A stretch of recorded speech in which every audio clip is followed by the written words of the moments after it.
Heard about the story of eugenics? No. Are you familiar with the eugenics story? No. You know, a sterilization program and so in the past, although not. No, but now I'm curious. Yeah. What's going on? Have you heard about the eugenics program or Yeah. the sterilizations? Yeah. Have you heard about it? Yeah, vaguely. Yes. And what have you heard about it? Oh, I don't know. I No? don't know, yeah. You don't know exactly? Or- No. Sorry. Eugenics? Yeah. What's eugenics? That's a question.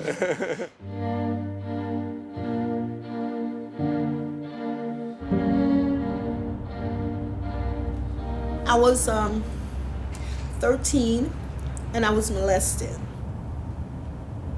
I got pregnant.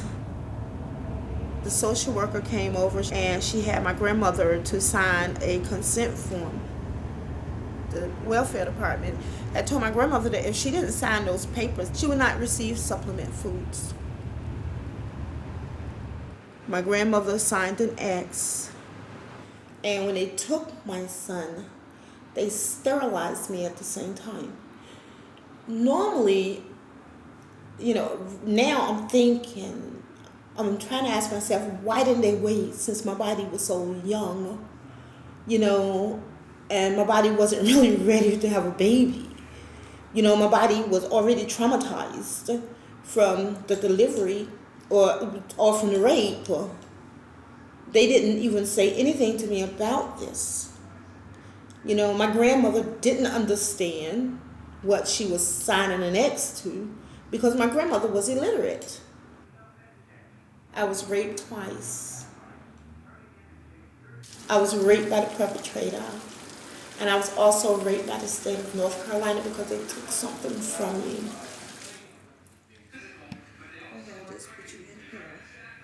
I didn't know I was sterilized until I had turned 19 after I had gotten married. The doctor actually explained to me, "You've been butchered." They said that I was feeble-minded. I'm not feeble-minded. What's the official reason? That was the official reason for having me sterilized. I believe it was because I was Black. I was from a poor environment, and they probably felt like I was going to end up just like other people. I mean, what kind of government is this? I mean, I don't believe that this government allowed a group of people to sit there and say what was right for another person.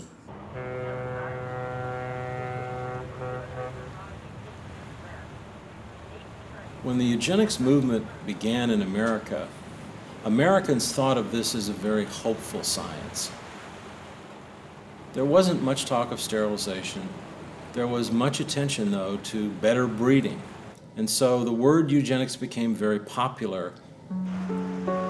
Eugenics at the time was understood to be a science. And given that this was a science, the Carnegie and Rockefeller philanthropies were interested in general in supporting the development of good science.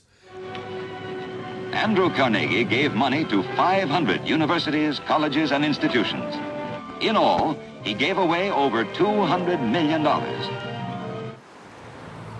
The list is long of those who, at the beginning of the 20th century, put their hopes in this new science coming straight from Europe.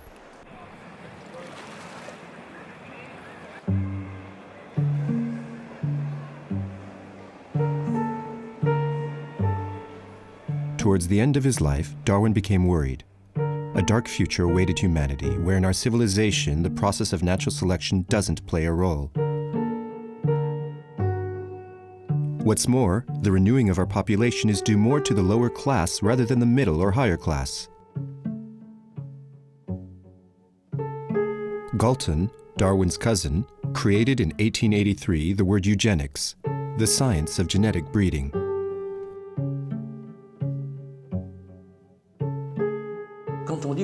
When we say eugenics today, the word has a violent and pejorative connotation.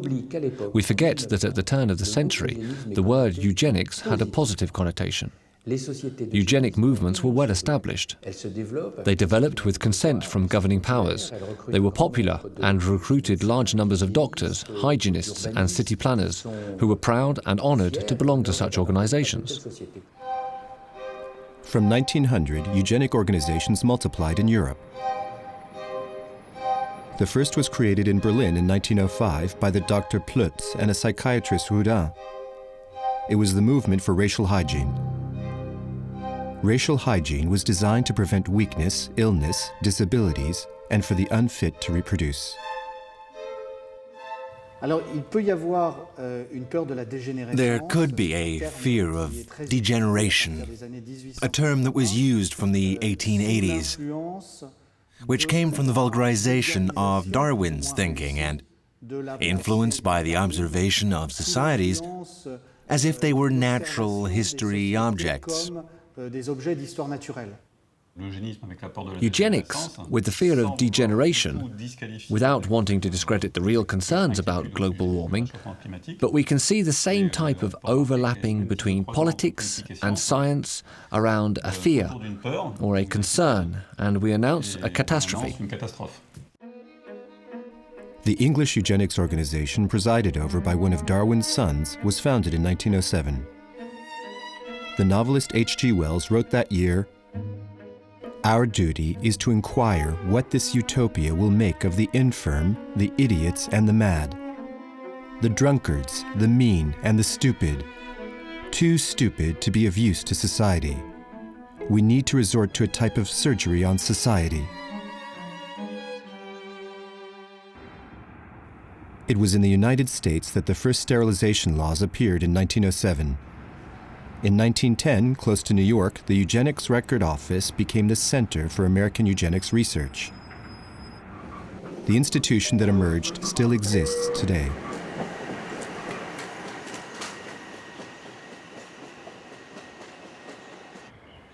What is Cold Spring Harbor Laboratory now? One of the most distinguished laboratories for the pursuit of molecular biology and molecular genetics in the world.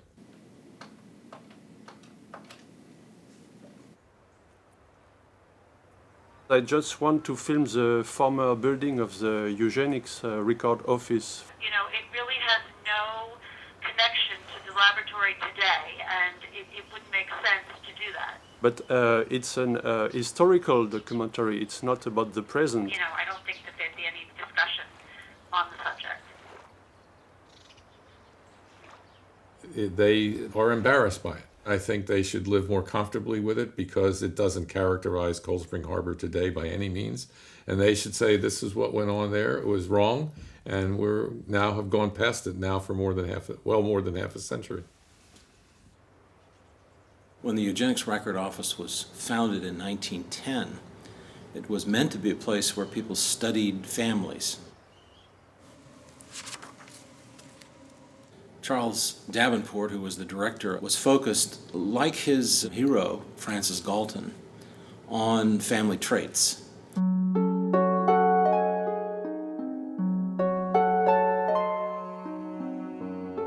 And they looked for families they called degenerate, right? So families where there was alcoholism, families where there was so-called feeble-mindedness, families where there was illegitimacy, families where there was prostitution and what have you. And then they would do interviews and ask about the parents and the grandparents. But this was a pedigree chart of the famous Jukes family, and it got so large that they decided to make it in a circle because they could contain more people this way. And why was it made? It was made to show that some 900 individuals who ended up in the prisons of New York were descended from the same woman, Margaret, the mother of criminals.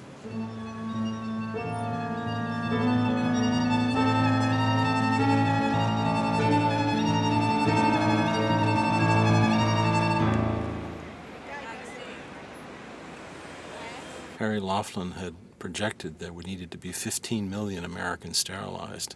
In 1914, Laughlin was asked to write a model law, and Harry Laughlin said, This law should be used to sterilize 10, perhaps 15 million people who represent the bottom tenth of the American population. And when the newspapers picked up that headline, people laughed. The reaction was strong against him. His plan was really to simply eliminate people who would cause social costs like crime and poverty. And he thought you could do that if you just didn't let people have children.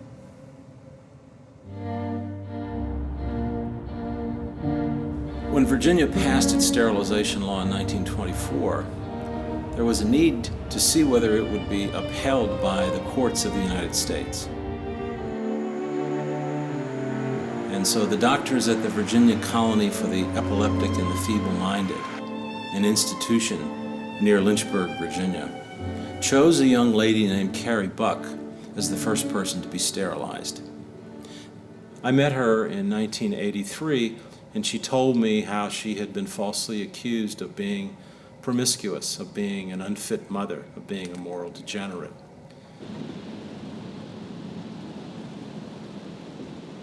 When we asked to film the former institution where Carrie Buck found herself, we were told that most of the building no longer existed. But in going to see it ourselves, it seems that the building is in fact still there. The evidence was that Carrie's feeble-mindedness was inherited. This was determined by giving an IQ test to her mother, who also had been in the Virginia colony. She flunked, and to Carrie, who also failed it, and she had an illegitimate daughter named Vivian, who was then about 6 or 8 months old. And a nurse said that she seemed to be feeble-minded as well. First it went to the Virginia Court of Appeals, and then it went to the United States Supreme Court. The decision was rendered in 1927 by Justice Oliver Wendell Holmes, Jr., who is regarded as one of the great progressive justices in the United States. And so he said, in the end, that 3 generations of imbeciles are enough. Carrie's mother, Carrie, and Vivian.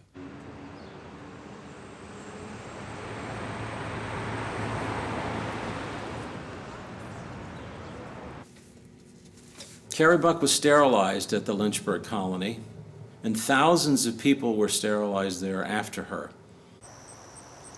More than 8,000 people in Virginia were sterilized under the eugenics laws.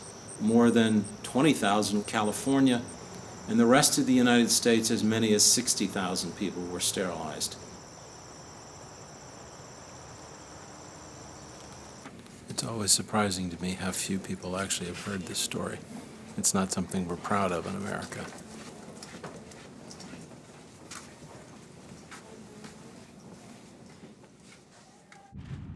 In Hitler and in Mein Kampf, there is not one original idea. It was a conglomerate of ideas, ideas that were absorbed by a self-taught man who had no intellectual discipline, so gives off a mishmash of rather extraordinary intelligence. But here is where the dominant themes of eugenic thinking from the 1900s, 1910s and 1920s are found.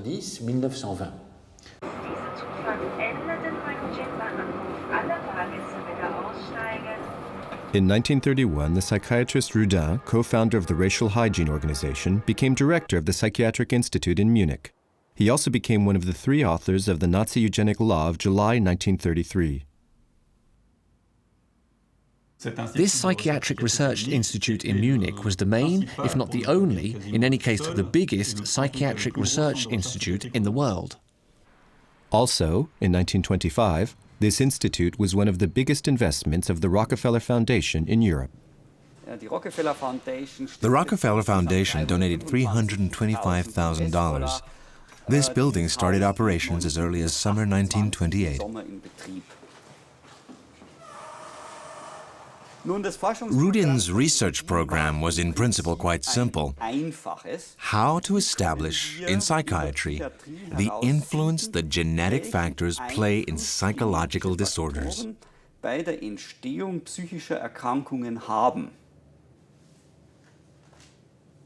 They carried out research on schizophrenia, on manic depressive psychosis, which we call today a bipolar disorder.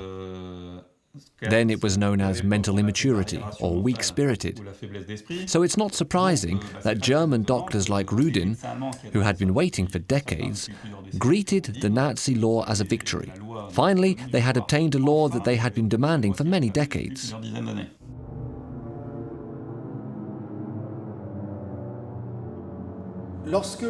When we observe the first months under Hitler's regime, we're struck by how fast Hitler himself put into place the first eugenics law, that of the sterilization of individuals considered inferior.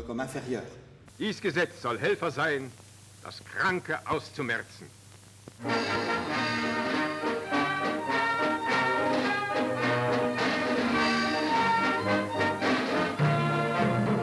The Germans took inspiration from the American law and from Buck v. Bell in establishing their own sterilization law. The law for the prevention of hereditary diseased offspring was passed on the 14th of July, 1933. Conditions such as mentally disturbed, schizophrenia, depressed, deaf, disabled, alcoholics were targeted by the law. Tribunals on hereditary health were set up composed of 2 doctors and a judge. Under the Nazi regime, they carried out the forced sterilization of 400,000 people. Do you remember the genetic health courts? Yes, I was there with my father.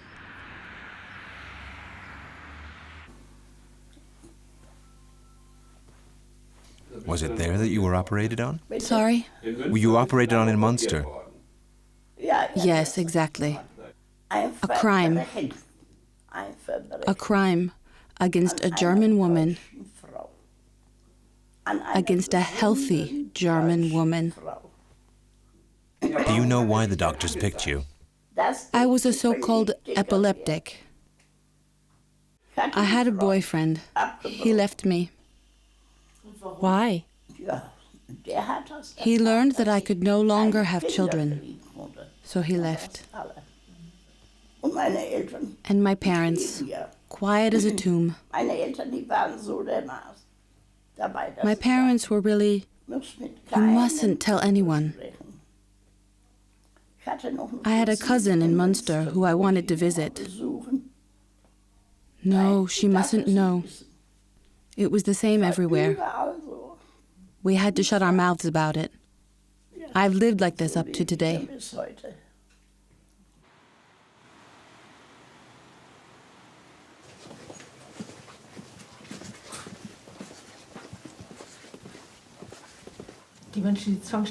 The forced sterilizations were carried out on the Jews, gypsies, Jehovah's Witnesses, prostitutes, homosexuals, and a large group that was considered as social misfits.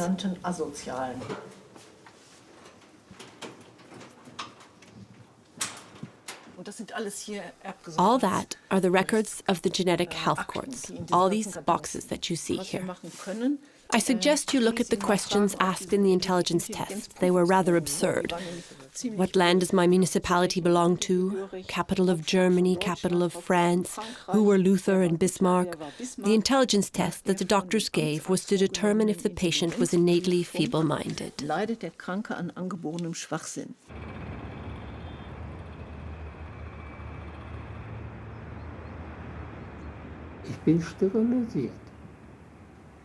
I was sterilized for being innately feeble-minded. The anaesthetist had said, "Tell me, why have you been chosen for this forced sterilization?" I looked at him. Still today, I don't know why. I still don't know why. All of that because of the outcome of a wrong treatment. I couldn't say the difference between a stream and a river, between a ladder and stairs. That was enough cause to sterilize a child. Up until today, I have never understood why.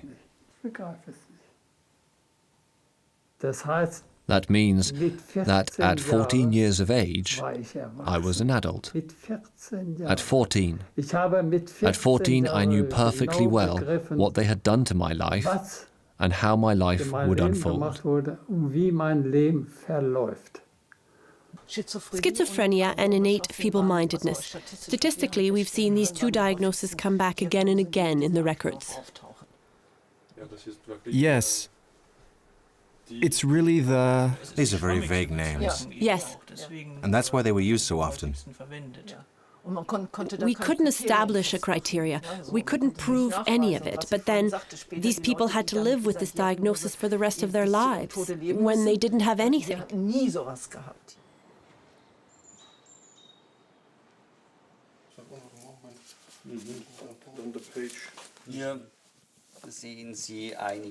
You have here documents that witness the subsidies that the Rockefeller Foundation poured into it.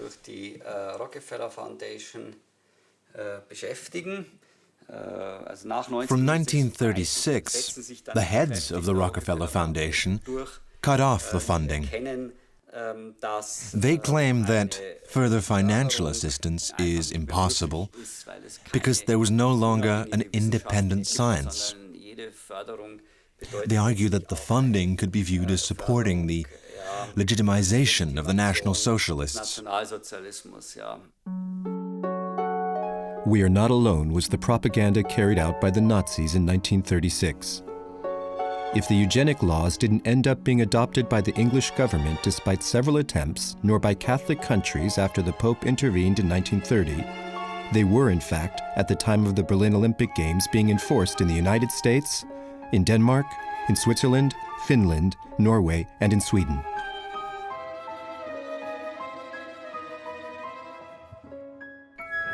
It was in 1936 that the Nazis shot the eugenic propaganda film called Erbkrank on hereditary diseases.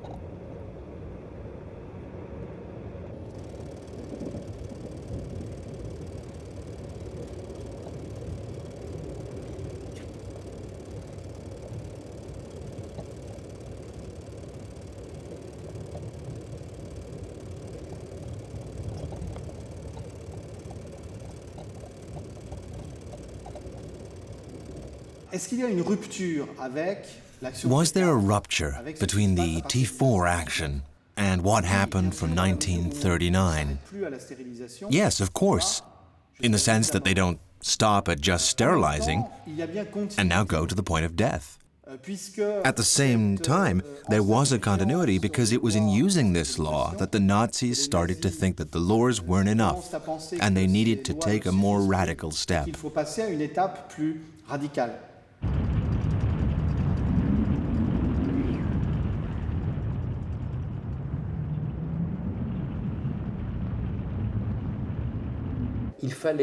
They needed to be at war so that Nazis could go from sterilization to a veritable political massacre.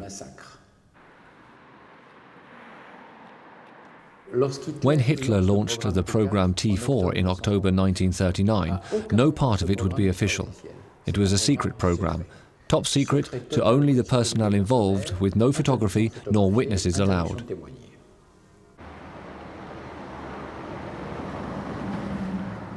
It's here, at 4 Tiergarten Street in Berlin, that the administrative headquarters of the T4 program is found. The patients were selected based on their medical records.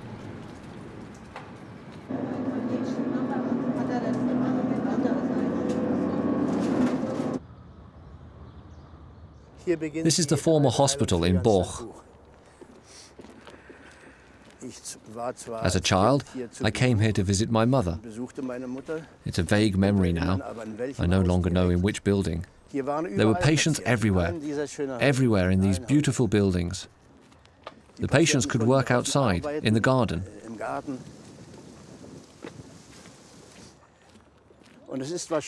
It was certainly by this alley that the patients were transported to their deaths.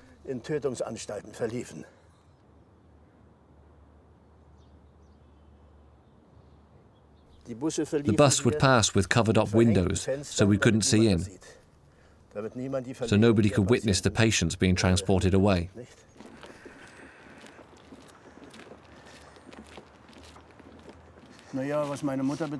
For my mother, she was committed to a sanatorium in Berlin for depression, for a simple depression.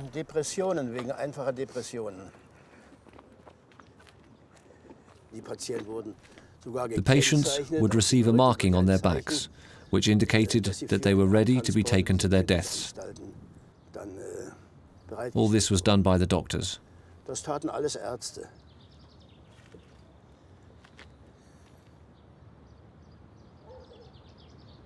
My mother was transferred to Bernburg, like many patients in Borch. It's located in the south of Germany, in Saxe.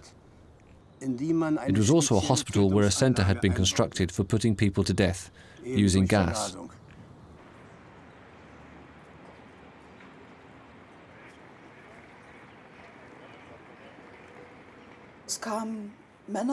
Men, women, and children were brought here. We counted a total of 33 hospitals, hospices, rest homes, which delivered their patients to this institution. Then the groups were taken down to the basement by a caregiver on the very day they arrived. I'll take you there.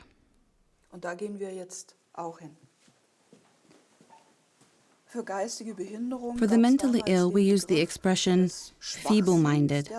We find it often used. And for the psychologically ill, the diagnosis was often labeled as schizophrenia.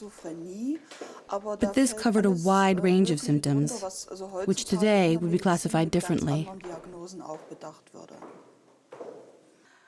The victims were hurried down this corridor, then directly put in the gas chambers.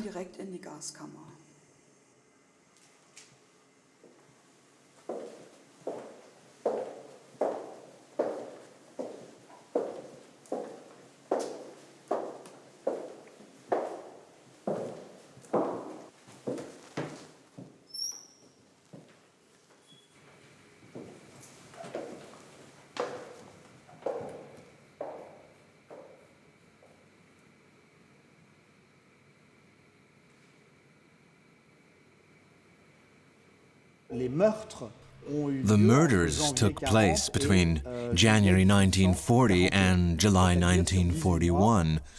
That's to say, over 18 months.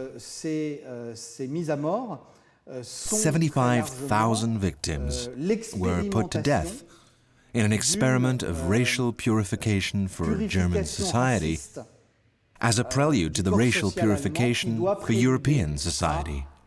La purification raciste du corps social européen. When the T4 program was stopped in August 1941, officially following Monsignor von Galen's sermon, the Bishop of Munster, it seemed that the T4 program was stopped because it had achieved its goals, but in reality it continued under another name and in other places. My sister Irma was a child with a handicap, which I never noticed. A neighbor denounced us. This family has a child who is not normal. Irma was examined by a psychiatrist who wrote, "Feeble-minded child, totally idiotic." And she was, I'm sure, far from being an idiot. Irma and 228 other young girls were deported the 16th of August 1943 to a psychiatric hospital called Am Steinhof in Vienna. The children there suffered from very bad treatment. In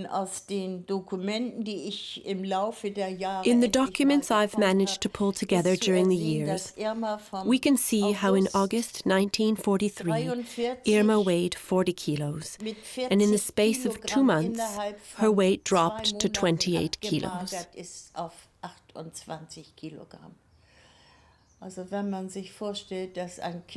When you imagine a 13-year-old child loses 12 kilos in 2 months, we know she must have been starved. Dann weiß man, dass sie schrecklich gehungert haben.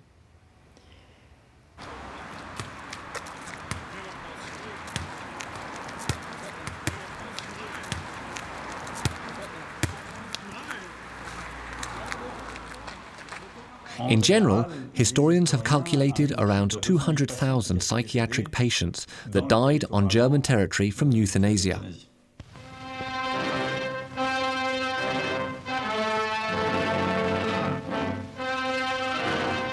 Im großen Schwurgerichtssaal zu Nürnberg begann genau ein Jahr nach der Eröffnung des ersten großen Kriegsverbrecherprozesses die erste Verhandlung gegen 23 führende nationalsozialistische Ärzte. The famous trial of doctors at Nuremberg, where 23 went to trial, of which 20 were doctors, out of 90,000 German doctors, is not even the tip of the iceberg. None of the psychiatrists nor pediatricians responsible for euthanasia were held accountable at the trial at Nuremberg. The authors of these crimes committed justified it by considering the patients social misfits, useless and soulless. And they used the same terms during the trial in the middle of the 1960s. It means that more than 15 years after the end of the Second World War, practically nothing had changed.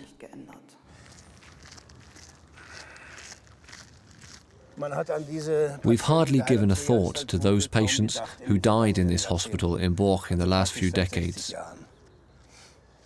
Over the last 60 years, some are even opposed to constructing a monument in the memory of the victims, lest it tarnishes the reputation of Borch.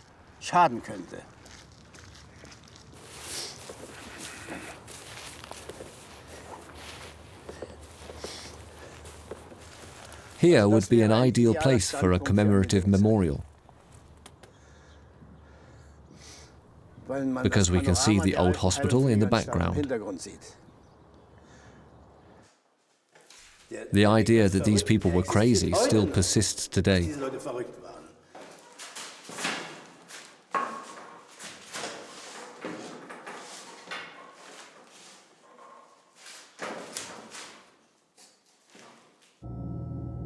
On the 7th of February 1957, the government in the Bundestag declared the law of preventing hereditary diseases of the 14th of July 1933 is not a law typically of the National Socialists, as even in democratic countries such as Sweden, Denmark, Finland, or even some states in the USA, this law seems to exist.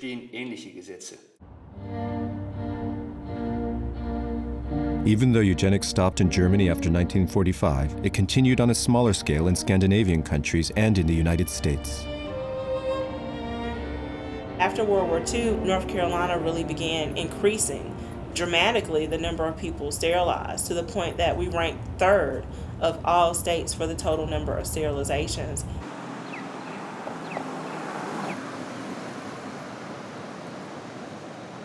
When we look at North Carolina's impacted eugenics population, we're looking at nearly 7,600 people who were sterilized from 1929 through 1974. And as you can see, our chart peaks in the 1950s and 1960s. So when we're discussing that we have victims as young as 10 years of age, boys and girls, then that brings us to the conclusion that we have a significant number of people who are in their 50s and 60s and still very viable people with us today.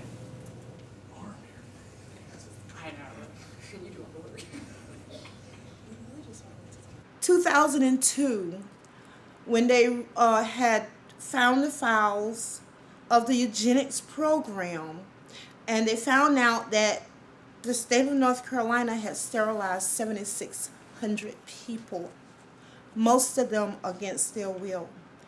Before I found out, I thought that I was the only person that it happened to.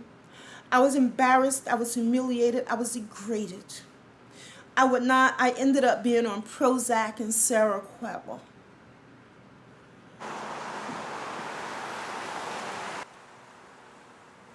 So the North Carolina Justice for Sterilization Victims Foundation was started in March of 2010 to serve as a central location and clearinghouse for people who were victimized through the state's Eugenics Board program.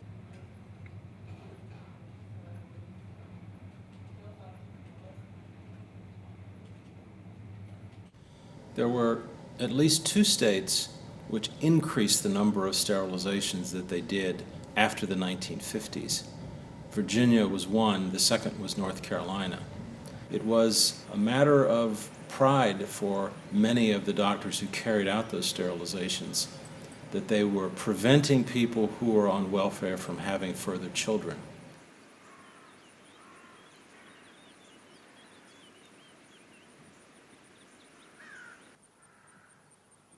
"14 years old. Cut me like a hog.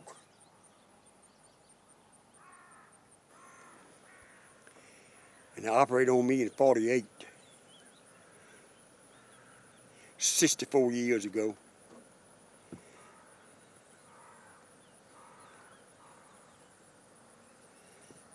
And do you remember the day of the operation? No, the only thing I remember, they put a mask on my face, you know, and the nurse, you know, told me to sing a song, you know. I remember doing that, you know.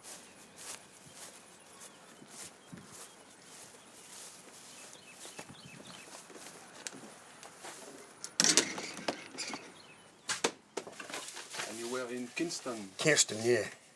Caswell Training School down there.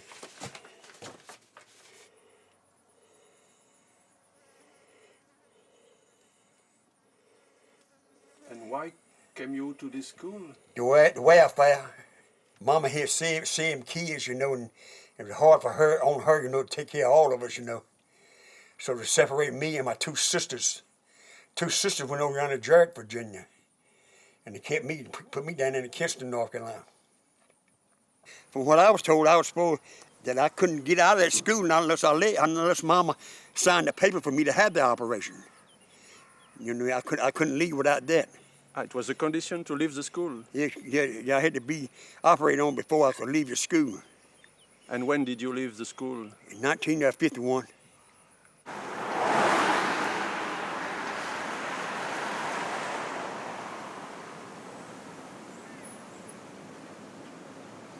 Human Betterment League. So the movement here was supported by prominent families and doctors. They would distribute things like pamphlets talking about morons and how morons shouldn't reproduce, and yeah, huge propaganda machine. This association was created in 1947. One of its goals, to take care of the mad and feeble-minded.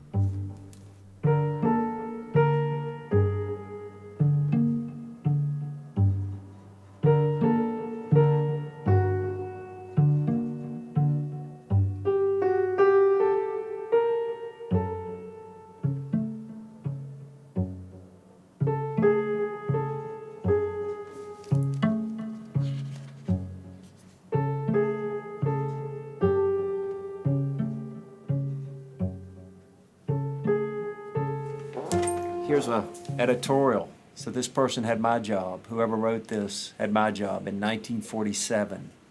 There are 6,000 school children in Virginia schools who are unable to progress further than the 3rd grade. Certainly these feeble-minded should not be allowed to reproduce. Their descendants are certain to become charges of the state. So this is somebody that had my job writing that slop.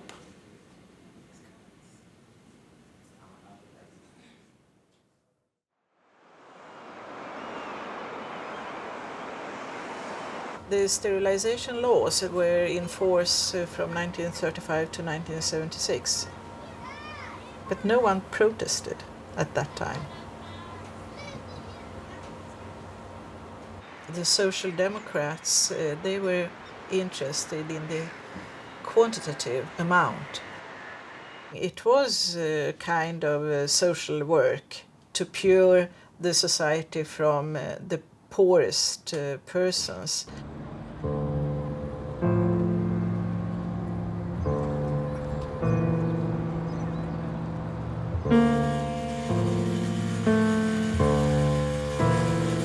Starts here, the applications for sterilization.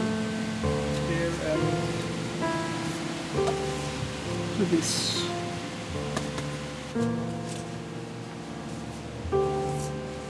So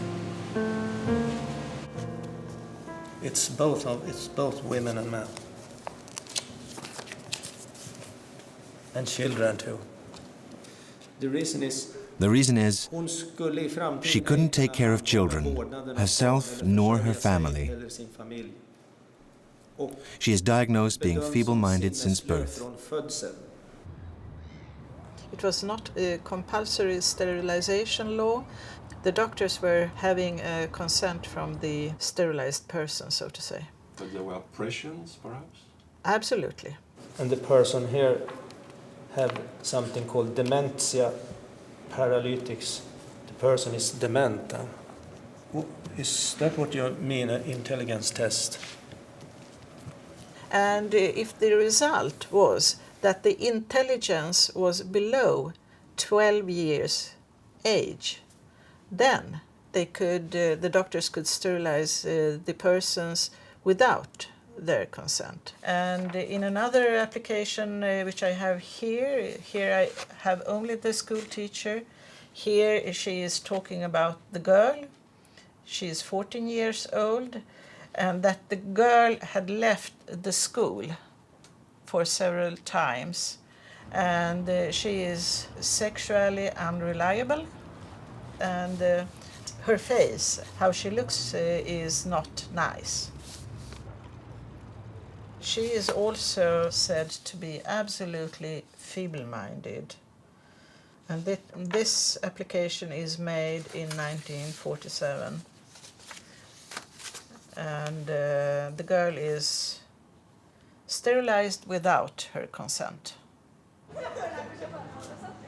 The single mothers, they were a major part of the sterilized in the beginning of the 50s, because the women got also the child allowances. And this could be a risk for the society, that the mothers will have more children to get the money. All in all, it's 63,000 sterilized during the period. The main part are after the Second World War. Science had said that this is useless. So how slow are we to react or to change or to accept that we had done something wrong? So that machinery in itself is interesting. In 1997, after an important debate, the Swedish government compensated the victims of eugenics.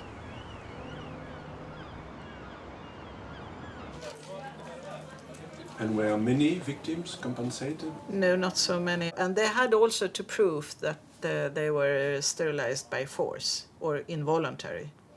And that is quite difficult when you have signed an application.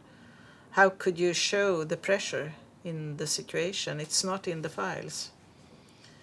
There is a discussion in Sweden about the sterilization laws, if it is a part of the bad black history and the dark history of the welfare state, but I think it is a part of the welfare state.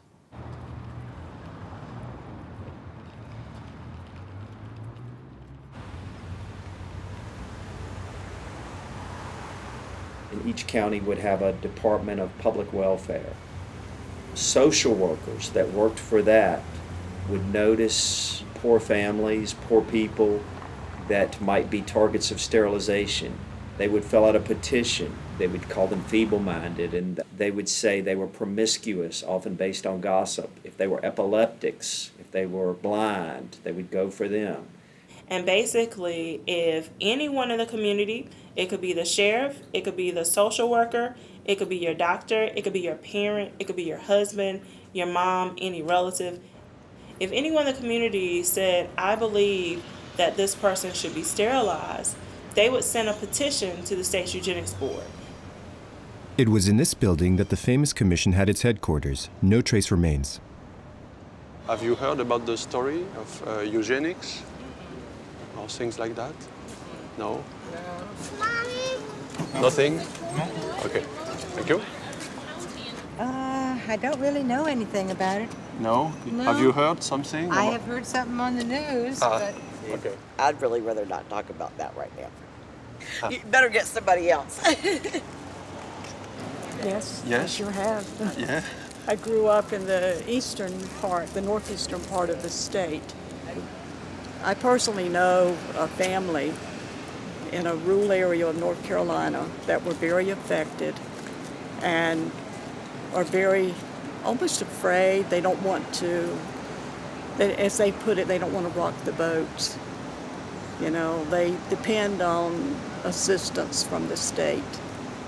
I just know that they would tell, back a long time ago, certain officials would tell minorities that they had to get sterilized in order to receive welfare benefits. Is that what you're talking about? Yes, that's it.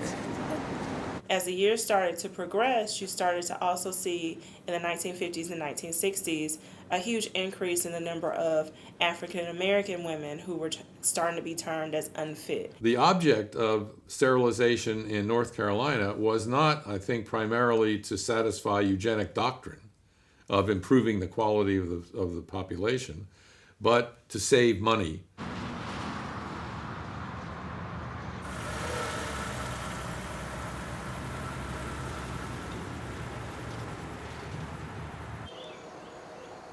Birth control pills made me sick. Our doctor said that he had something, a birth control plan that would be wonderful.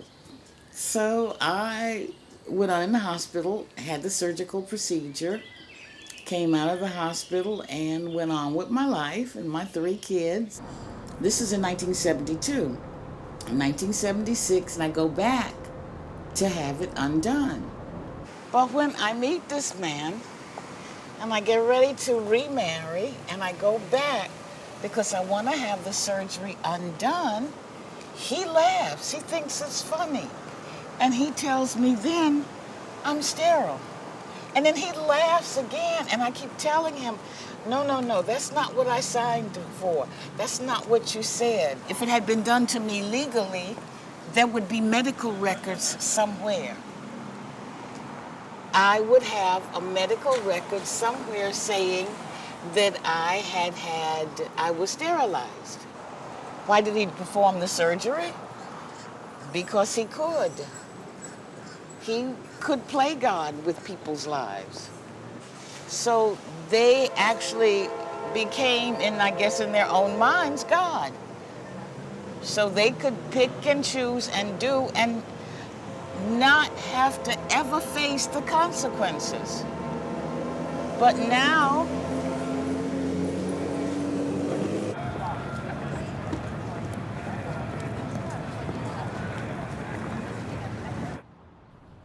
in 1980, the German government granted 5,000 Deutschmarks to compensate the victims of the eugenic laws of July 1933.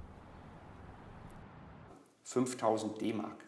5,000 marks. For the suffering endured, for the theft of their fertility. 5,000 marks. That's a shame. It's nothing. It's not recognition. And they had to fight until 2007 to be recognized as victims of the Nazis. Their fight lasted till 2007. They started in 1945, 1955, 1965, 1975, 1985, 1995, 2005. When you add up all these decades since 1945, that adds up to many years. We have just come to the resolution concerning the proposition from the CDU, SCU, and the SPD titled Rejection of the Law on the Prevention of Hereditary Diseases, July 14, 1933. Who is for this resolution? Against? Abstentions? The resolution is passed. In July 2012, the Senate in North Carolina opposed compensating the victims of eugenics. But it took us 10 years to get to this point. We started on this process in 2003. We would have been the first state out of 38 states to compensate the victims. All the way in the other room? Well, disappointed is not a strong enough word. I just can't find the word right now. But I was very, very angry that North Carolina would not do what was morally right to compensate people that they had consciously violated. And I have people that tell me they know someone or one of their cousins or their uncles or their aunts, something like that, but they don't know specifically if they are listed. And that's gonna be pretty bad because I'm not even listed. And what will happen for the victims who are not listed? Nothing.